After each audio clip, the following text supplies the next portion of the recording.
Բարի օր սիրելի ունկնդիրներ, առցանց հարթակում մեզ հետևողներ, աշխատանքի եւ սոցիալական հարցերի նախարարության աշխատանքի եւ զբաղվածության վարչության պետ Ժորա Սարգսյանն է այսօր մեր առցանց հյուրասրահում։ Բարև ձեզ, պարոն Սարգսյան։ Բարև ձեզ։ Այսօրվա մեր զրույցի թեման համավարակի ազդեցությունն է աշխատաշուկայի եւ զբաղվածության ոլորտի վրա։ Հիշեցնեմ, որ աշխատանքի միջազգային կազմակերպության վերջերս հրապարակված տվյալներով համաճարակին հաջորդող շրջանում սպասվում է գործազրկության աճ 1.3%-ով։ Նշվում էր, որ անգամ Հայաստանում շուրջ 40,000 աշխատատեղի կորուստ կունենանք։ Անկեղծ ասած, այս պահի դրությամբ դժվար է թերևս կոնկրետ թվերին վստահել, բայց այնուամենայնիվ կխնդրեի ձեր գնահատականը, ինչ պատկեր ունենք ոլորտում, ինչպիսի ծավալների է մոտավորապես հասնում համավարակի ազդեցությունը աշխատաշուկայի վրա բացասական իմաստով եւ հատկապես որ ոլորտներն են ավելի տուժում համավարակի արդյունքում։ Շնորհակալ եմ հարցի համար։ Գնահատական թվերով որպես այդպեսին այս պայն հնարավոր չէ ասել, որովհետև համապատասխան վերլուծություններ, ամփոփված թվեր դեռևս չունենք։ Ուղղակի կարելի է ներկայացնել այն իրավիճակը, որը բոլորս ենք տեսնում եւ ակնհայտ է, եւ այս իրավիճակում ամենից շատ խոցելի են համարվում սպասարկման ոլորտը, туриզմը, որտեղ որ ակնհայտ է եւ ամբողջ աշխարհում է այդպես, որ իրենց կողմից մատուցվող ծառայությունները քչացել են, պահանջարկը նվազել է, զբոսաշրջությունը որպես այդպեսին այս պահին կանգ է առել եւ դրանից բխող հյուրանոցային բիզնեսը, ռեստորանային բիզնեսը, այսինքն туриզմը ամբողջությամբ իր ենթակառուցվածքներով, ինֆրաստրուկտուրայով որպես այդպեսին համարվում է, որ առաջնային խոցելի ոլորտ։ Սա առաջին հայացքից, որ հարված կարող է հասնել այս պանդեմիան։ Բայց թվային տվյալներ դեռևս վաղ է կոնկրետ ասել։ Պարոն Սարգսյան, այս իրավիճակում ոմանք խորհուրդ են տալիս ուղղվածությունը փոխել բիզնեսի։ Օրինակ, արտագնա туриզմով զբաղվող ընկերություններին առաջարկում են զբաղվել ներգնա туриզմով։ Արդյոք հեշտ է այդ անցումը կատարել եւ կառավարությունը այստեղ ունի անելիք օգնելու հատկապես փոքր ու միջին բիզնեսին։ Այս մասով պետական այլ մարմիններ են իրավասու քաղաքականության մասով եւ փոքր միջին բիզնեսի զարգացման հետ կապված։ Մենք մեր մասով կարող ենք ասել, որ ունենք աջակցության ծրագրեր, այն մասով, որ օգնենք հիմնելու բիզնես, փոքր բիզնես, որի համար պետության կողմից աջակցություն է նախատեսվում։ Այդ աջակցության չափը 1 միլիոն դրամի սահմաններում էր, սակայն վերջին փոփոխություններով մենք գումարի շեմը բարձրացրեցինք, 1 միլիոնը դարձնելով 1.350.000 դրամ։ Նաև այդ շեմի բարձրացումը պայմանավորված էր 2020 թվականի հունվարի 1-ից նվազագույն ամսական աշխատավարձի չափի բարձրացմամբ 55,000-ից դարձնելով 68,000, այսինքն 23% բարձրացմամբ նվազագույն ամսական աշխատավարձի, եւ մեր ծրագրի շրջանակներում մենք հնարավորություն ենք տալիս այն բիզնես պրոյեկտները, որոնք որ կհաստատվեն որոշակի ժամանակահատվածում վերապատրաստումների արդյունքում եւ հնարավոր կլինի գնահատական տալ, որի գաղափարները կարելի է կյանքի կոչել, պետական աջակցություն է ցուցաբերվում, որպեսզի փոքր բիզնես հիմնվի եւ աջակցություն լինի պետության կողմից, բայց այն մասով, որ աջակցենք ուղղվածության, փոփոխության կամ վերադասավորումների, այս մասով նախարարության իրավասության շրջանակներում չէ նման միջոցառումներ իրականացնել։ Խնդրելու եմ մանրամասնեք համավարակի շրջանում կառավարության հենց այս ոլորտներում իրականացրած ծրագրերին եւ դրանց արդյունավետությանը, որքանով հաջողվեց ծրագրերը հասցեական իրականացնել։ Հասցեականության մասով, ինչպես գիտեք, ծրագրերը տարբեր թիրախների համար են նախատեսված եւ տարբեր թիրախային խմբերի համար նախատեսված են տարբեր ծրագրեր, տարբեր պայմաններով եւ այդ պայմաններին բավարարելու պարագայում աջակցությունը ցուցաբերվել է։ Մասնավորապես կուզեմ նշեմ 8-րդ միջոցառումը, որը հենց նախատեսված էր այն աշխատողներին, ովքեր այս ժամանակահատվածում չաշխատելու պատճառով տանն են եղել եւ կարելի ասել հանդիսացել են հարկադիր պարապմունքի մեջ ոչ իրենց մեղքով, բայց նաեւ արկա չի եղել գործատուի մեղավորությունը, որովհետեւ ստեղծված իրավիճակով է պայմանավորված եղել աշխատանքների շարունակականության ընդհատումը եւ պետական աջակցություն ցուցաբերվեց մի շարք ոլորտներում եւ այդ աջակցությունը հասցեական էր, որովհետեւ զբաղմունքի դասակարգչով առանձնացված էր գործունեության ոլորտները եւ աշխատողները մուտք լինելով համապատասխան կայքով ծրագրում մուտք անելով իրենց համապատասխան տվյալները աջակցությունը ստացան եւ այս ծրագիրը դեռևս այս պայմաններն շարունակվում է։ Այո, այսինքն այս մասով ես կարող եմ ասել, որ բավականին ինքնահասարական ծրագիր է հենց ուղղված աշխատողների աջակցությանը, որոնք այս ընթացքում գտնվելով տանը չաշխատելով որպես այդպեսին աշխատավարձ չեն ստացել։ Դուք ճիշտ նշեցիք, հիմնականում աշխատողների աջակցության ուղղված ծրագրեր էին, իսկ գործատուների աջակցության ուղղված ինչպիսի ծրագրեր կարող եք առանձնացնել, որ այս ընթացքում իրականացվել են։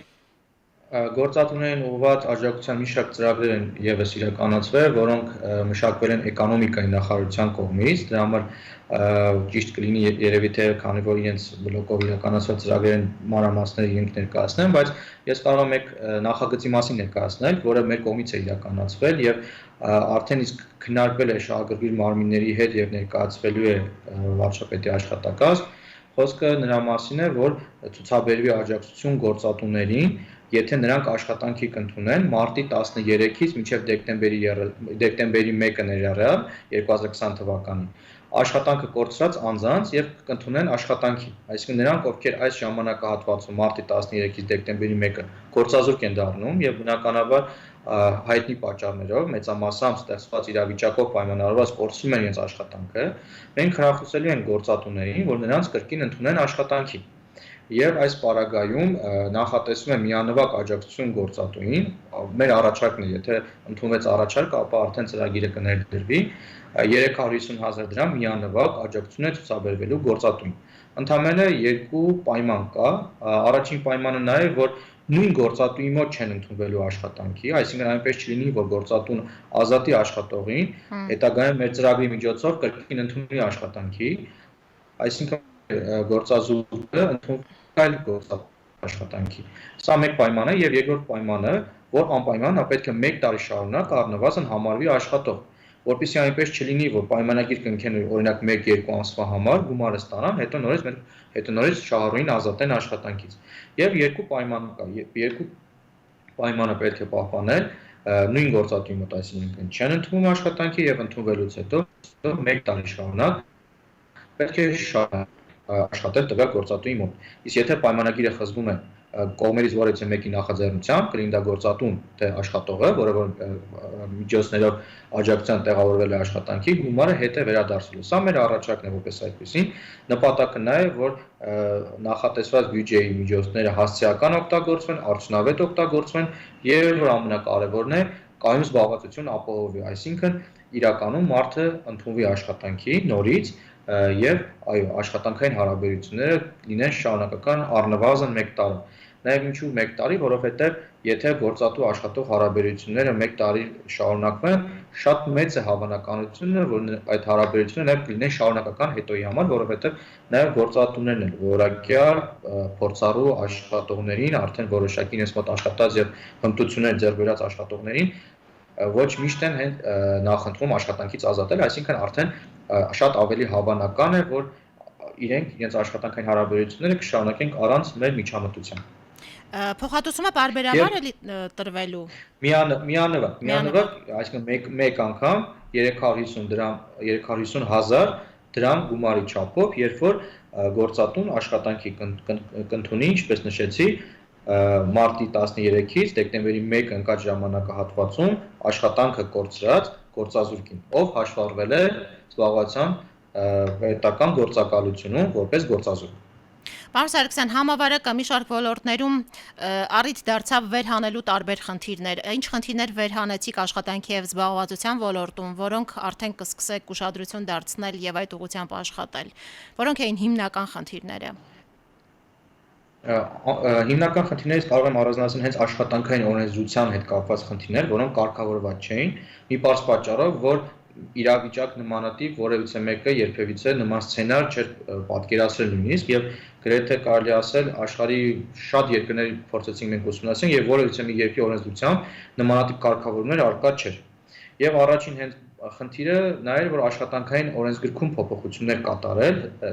նման իրավիճակների համար։ Ինչի հետ կապված մենք նման աշխատանքներ արեցինք, աշխատանքային օրենսգրքում փոփոխությունների նախագիծ մշակեցինք, որը արդեն իսկ ընդունվել է եւ ուժի մեջ է մտել, մայիսի 8-ից արդեն գործող կարգավորումներ են համարվում, այսինքն առաջնային քայլ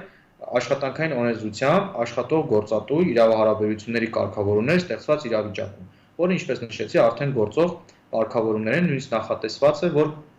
եթե այս իրավիճակում կխախտվեն աշխատողների իրավունքները, առողջապահության եւ աշխատանքի տեսչական մարմինը կարողանալու է ստացված դիմումի հիման վրա հասկանալ խնդիրը եւ վերականգնել աշխատողների խախտված իրավունքները։ Զբաղվածության ոլորտում խնդիրները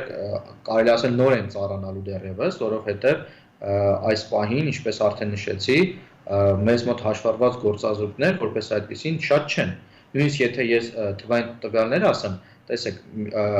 այս տարվա ապրիլ ամսին, նախորդ տարվա նույն ժամանակահատվածի համեմատ, մեզ մոտ ավելի թվով մոտ 3 անգամ ավելի քիչ գործազուրկներ են հաշվառվել։ Բայց դա չենք ուզում ասենք, որ գործազուրկների թիվն է նվազել, այլ պայմանավորված է նրանով, որ սահմանափակում կա տեղաշարժի հետ կապված, մարդիկ նաև որոշ դեպքերում հենց իրենք չեն ցանկանում շփվել կամ գրանցվել, հաշվառել, չնայած որ նաև մենք փորձում ենք հիմա դա նաև էլեկտրոնային դարձնենք, եւ մյուսը, որ այս պայն գործատուները ակտիվ չեն նաև աշխատանք առաջարկելու մասով եւ այդ ինֆորմացիան նաև տիրապետում են գործազուրկները եւ նաև իրենք գիտեն, որ այս պահին նաև շատ դեպքերում աշխատանքի առաջարկ չի լինի գործատուների կողմից, որովհետև շատերը սպասում են իրավիճակի ավարտին, վերադասավորումներին կամ վերապրոֆիլավորմանը, որոշ նաև դեպքերում գործունեության տեսակների դեպքերում եւ նորից վերազինման արդյունքում աշխատանքների սկսելուն։ Այսինքն գնահատական տալ, ինչպես արդեն նշեցի, կարողանանք այս արտակարգ դրության եւ իրավիճակի որոշակի մեղմումից կամ վերացումից հետո, երբ որ արդեն իրականում արձագանք կստանանք աշխատաշուկայից։ Խնդրելու եմ մի փոքր ավելի հստակեցնել եւ ավելի պարզ ներկայացնել աշխատանքի տեսչության գործառույթները, այլ մեր քաղաքացիները ինչպիսի հարցերով կարող են դիմել այս մարմնին, առօրյայում գործառույթները, որոնք են հիմնականում այս կառույցի։ Ես ձեր հարցը կտարանջատեմ երկու մասի, գործառույթներ, որոնք իրականացրել են եւ շարունակում են իրականացնել եւ արտակարգ դրության ավարտից հետո են իրականացնելու, դա աշխատողների առողջության եւ անվտանգության վերաբերող օրենսդրական կարգավորումների չպահպանելու դեպքում առաջացած խնդիրների մասով տեսչությանը դիմելն է, այսինքն եթե աշխատավայրում գործատուները չեն պահպանում աշխատանքային անվտանգ պայմանները, աշխատողների առողջությանը վնասող աշխատանքային պայմաններ են ստեղծում, ապա այս մասով տեսչությունը լիազորված է եւ բնականաբար ասացի, որ շարունակաբար իրականացնել այս մասով աշխատանքային օրենսդրության կարգավորումների նկատմամբ վերահսկողություն։ Բացի սա, մենք արտակարգ դրության ժամանակահատվածի համար, միայն արտակարգ դրության ժամանակահատվածով պայմանավորված, նաև լիազորել ենք տեսչությանը նոր լիազորություններով, ոչ թե նոր լիազորություններով, որ այդ ստեղծված իրավիճակում, օրինակ հիմա համաճարակների կանխարգելման կամ վերացման ժամանակահատվածում, եթե կխախտվեն աշխատողների իրավունքները աշխատավարձի չվճարելու, աշխատանքային պայմանագիրը լուծելու, այն ամենաակնհայտ կամ կարգապահական պատասխանատվություն տալու ուշացումների մասով եւ այլն, այսինքն նրանք, որոնք որ օրենսդրությամբ հստակ կարգավորված են, աշխատավարձները ուշացնելու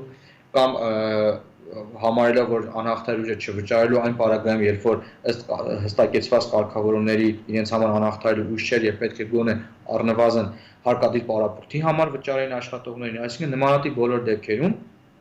կարող են իրենք դիմել առողջապահության աշխատանքի տեսչական մարմին, բայց ինչպես նշեցի,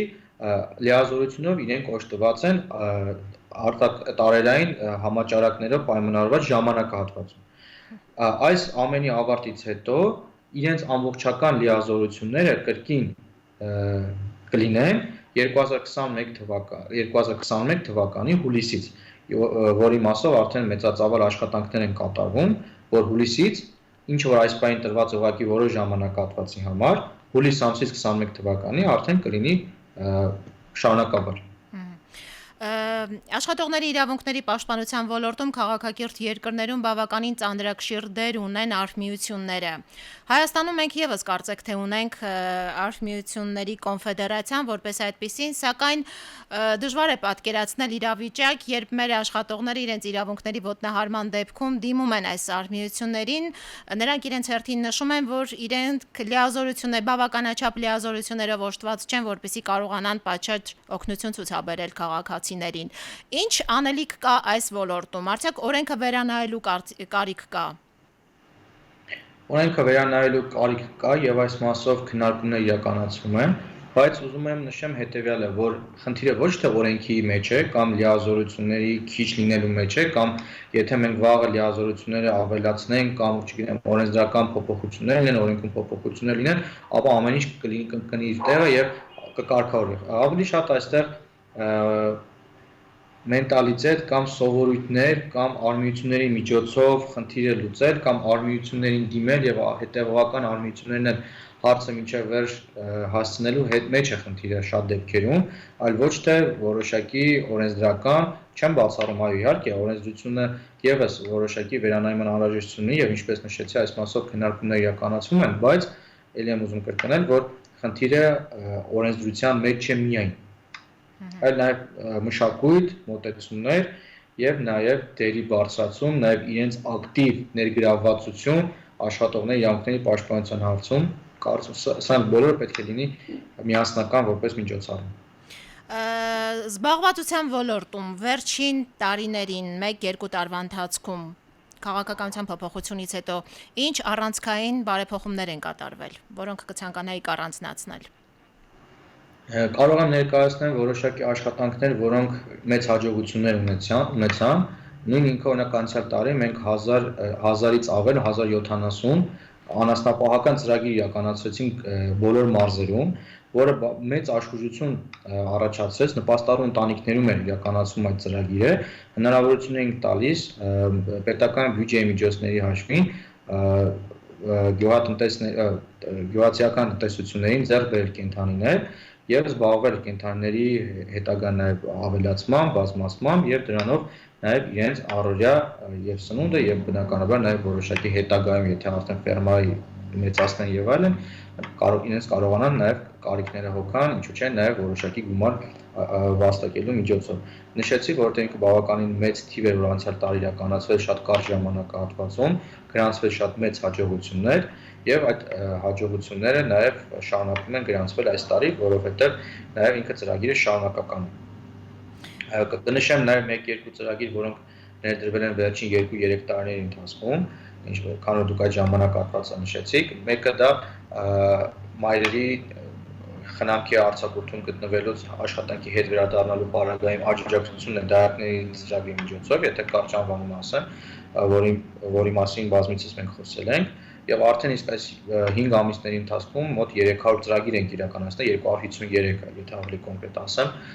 որ արդեն իսկ իրականացրել ենք եւ տարվա կտրվածքով 600 ծրագիր նախատեսում ենք իրականացնել։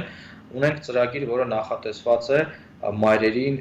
օգնել, որպեսզի իրենք վերապատրաստվեն, եթե իրենք դպրոց ավարտելուց հետո կրթություն չեն ստացել, բայց ցանկություն են աշխատելու, որոշակի հմտություններ ձեռք բերեն, որոշակի մասնագիտություն չէ, երևի ավելի շուտ հմտություններ կամ կարողություններ կամ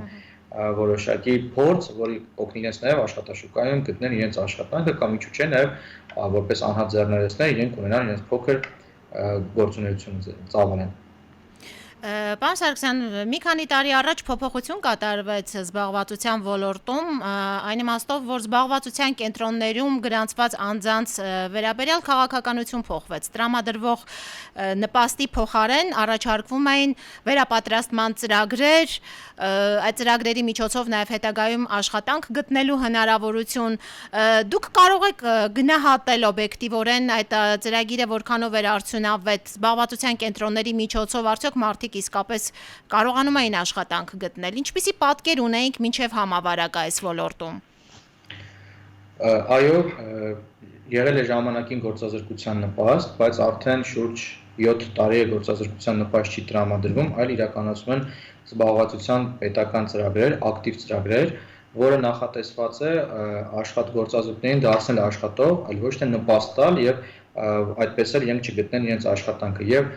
իրականացում են մի շարք ուղղություններով, ուղղություններից մեկն է, ինչպես նաեւ դուք ձեր խոսքում նշեցիք, այո, վերապատրաստումներ իրականացնելը եւ նաեւ ես օրինակ բերեցի մայրերի վերապատրաստման ծրագրեր ենք իրականացնում եւ բիզնեսի ծրագիրը, որ ներկայացրեցի, անասնապահության ծրագիրը, դայակների ծրագիրը, այս բոլոր ծրագրերը իրականացվում են հենց այդ նպատակով, որպեսզի մեզ մոտ հաշվառված գործազուրկները,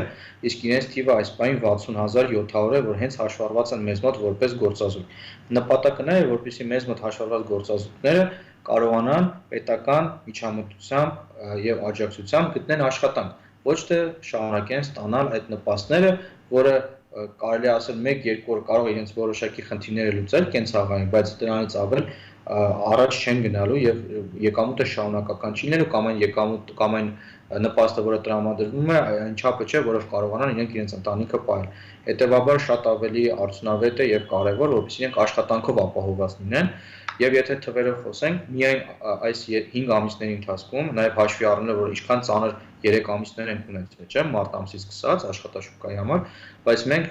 ծրագրերի եւ միջնորդությունների միջոցով 3000 եւ ավել անձի արդեն իսկ գործազուրկի տեղավորել ենք աշխատանքի։ Միայն այս մի քանի ամիսների ընթացքում, այսինքն մարդիկ, ովքեր դարձել են կամ կայուն զբաղվածներ, կայուն զբաղված ասելով նկատի ունենք, որ իրենց աշխատանքային հարաբերությունները կշարունակվեն 1 եւ ավելի տարի գործատուի հետ կամ ժամանակավոր զբաղվածներ, դրանք եւս մենք ունենք մի շարք ծրագրեր, որում գործազուրկները ներգրավում են կամ անմիջական անձինք աշխատաշուկայում 1 ամսով, 2 ամսով իր ծրագրի բնույթն է այդպեսին, այդ ծրագրերից օրինակ կնշեմ վարձատրվող հասարակական աշխատանքների ծրագիրը, որը ընդհանրապես վերջերս կառավարության կողմից ավելի շրջանակներ ընդլայնվեց, մասնավորապես նախատեսեցինք, որ անտառների ծառատնկման եւ խնամքի հետ կապված աշխատանքներում եւս հնարավոր լինի մեզ մոտ հաշվառված անմիջական աշխատաշուկայի գործազուրկներին աջակցենք եւ ներառենք այդ ծրագրերի միջոցով։ Իրենք այո, կարճաժամկետ են 1 ամիս, 2 ամիս, 3 ամիս, բայց հնարավորություն են տալիս յուրաքանչյուրով վաստակելու 5000 դրամ, որը այո եւս աջակցություն է համարվում եւ եթե գումարային մոտ 100 եւ ավել 1000 դրամ է անում ամսական որպես աշխատավարձ։ Այսինքն դուք արդյունավետ եք համարում այդ ծրագրերը։ Իհարկե։ Եվ ասեմ ավելի, մենք այս ծրագրերի մասով ունենք նաեւ եղել են տարիներ, երբ որ ծրագրերը գնահատվել են, արդյունավետությունը ծրագրերը գնահատվել են տարբեր կառույցների կողմից եւ ծրագրերը գրեթե մեծամասամբ եւ ամբողջությամբ դրական արձագանք են ստացել, իսկ այն ծրագրերը, որոնք արդյունավետ չեն համարվել եւ մենք ունեցել ենք այդպիսի ծրագրեր, մենք հետագայում այդ ծրագրերի շարունակականությունը դադարեցրել ենք։ Առհասարակ այս խնդիրը աշխատաշուկա կրթության ոլորտ տարիներ շարունակ քննարկվում է, բայց կարծեք թե այդպես էլ հանգուցալուծում չի ստացել։ Անհամապատասխանություն կա, աշխատաշուկայի պահանջարկ եւ մասնագիտական կադրեր, որոնք առաջարկում է մեր կրթական համակարգը։ Այս ուղղությամբ քայլեր ձեռնարկվում են թե ոչ, որպեսզի վերջո աշխատաշուկայում հայտնվեն մարդիկ կրթական ոլորտից, որոնց պահանջարկը կա։ Իրականացում են միանշանակ եւ մենք այս առումով համագործակցում ենք կրթության, գիտության, մշակույթի, սպորտի, նախարարության հետ եւ պարբերաբար փոխանակվում են տեղեկատվությամբ, մասնավորապես օրինակ երբ որ իրենք կազմում են անվճար տեղերը ուսանողների հատկացնելու,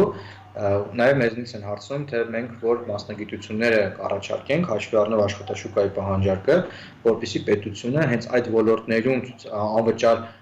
տեղեր ավելացնի եւ հենց այդ ոլորտներում կրթեն մեր երիտասարդներին, որպեսզի հետագայում նաեւ աշխատաշուկայում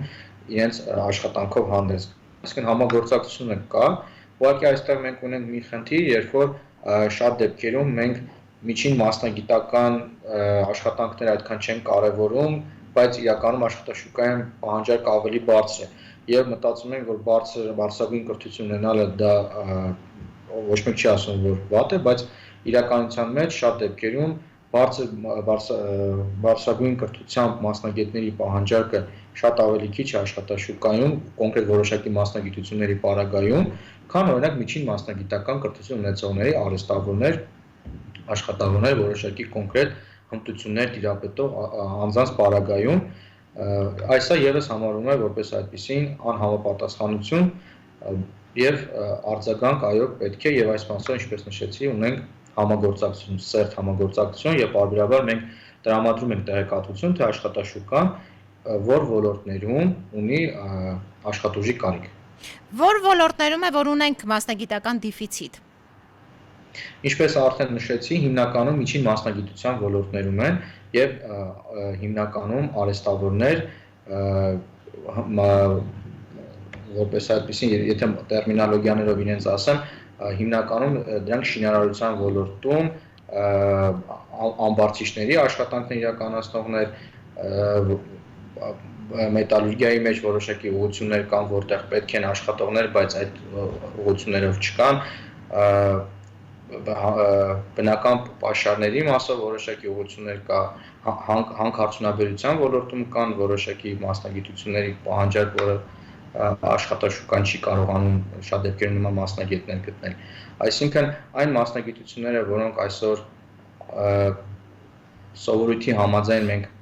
ավելի շատ հակված ենք այդ ուղղություններով, հիմնականում պահանջարկ որպես այդպեսին չկա, բացառությամբ բարձր տեղեկատվական տեխնոլոգիաների ոլորտի, որը ամենադինամիկ զարգացող ոլորտներից մեկն է եւ միշտ այնտեղ կա պահանջարկ։ Մյուս ուղղություններով հիմնականում առաջարկը ավելի շատ է, քան պահանջարկ, իսկ միջին մասնագիտության աշխատանքների պարագայում այո կա աշխատաշուկայում նաև պահանջարկ։ Ձեր նշած մասնագիտությունների մեջ մեծ թիվ էին կազմում այն մասնագետները, որոնք ավանդաբար մեկնում են արտագնա աշխատանքի, հատկապես շինարարության ոլորտում։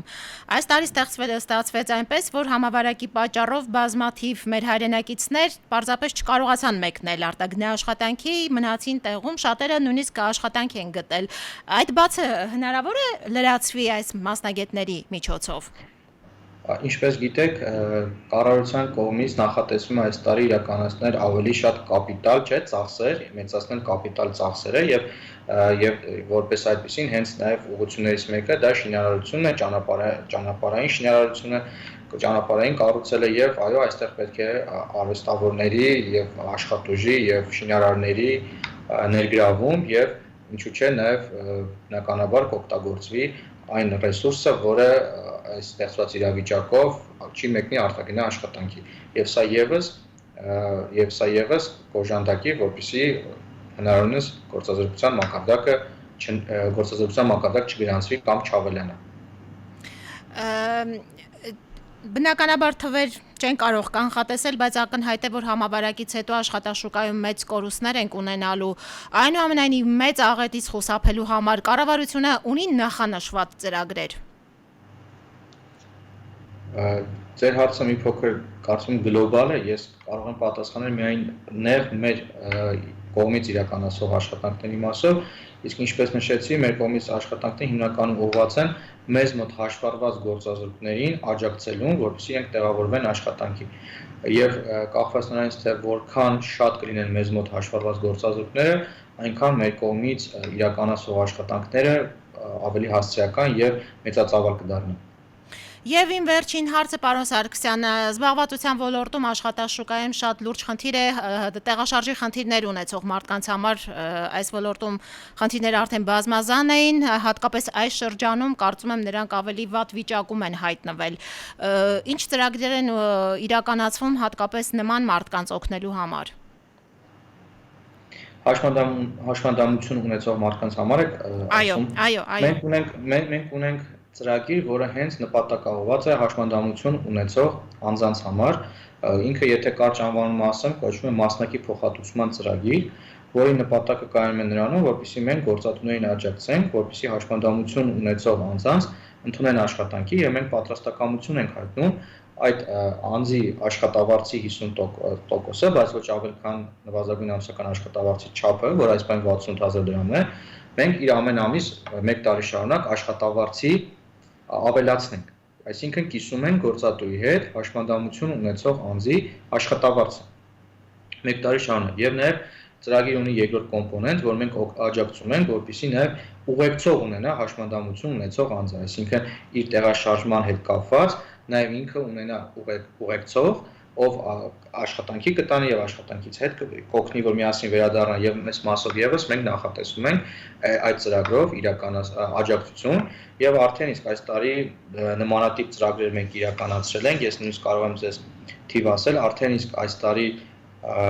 17 նման ծրագիր ենք իրականացրել, հաշմանդամություն ունեցող 17 անձ այս ծրագրի միջոցով տեղավորվել է աշխատանքի եւ այս ծրագիրը եւս ամբողջ տարվա կտրվածքով մենք շարունակելու ենք իրականացնել նպատակը հենց աջակցելն է, որպեսզի գործատուները իրենց ընդունեն աշխատանքի եւ ստանան դրա դիմաց բնականաբար աջակցություն եւ նաեւ աջակցությունն է, որպեսզի նաեւ այդ տեղաշարժման պարագայում, եթե կան որոշակի խնդիրներ, ապա ուղեկցողի միջոցով կարողանան այդ խնդիրները հաղթահարել։ Շնորհակալություն պարոն Սարգսյան, մեր Շնորհակալ։ ունկնդիրներին հիշեցնեմ, որ աշխատանքի եւ սոցիալական հարցերի նախարարության աշխատանքի եւ զբաղվածության վարչության պետ Ժորա Սարգսյանն էր մեր առցանց հյուրասրահում, փորձում էինք հասկանալ, թե ինչպիսի ազդեցություն է թողել համավարակը աշխատաշուկայի վրա, ինչ քայլեր են իրականացվում այս ոլորտում կառավարության կողմից, վիճակը ավելի բարելավելու ուղղությամբ։ Զրույցը վարեց Ալիսա Գևորգյանը, հաջողություն։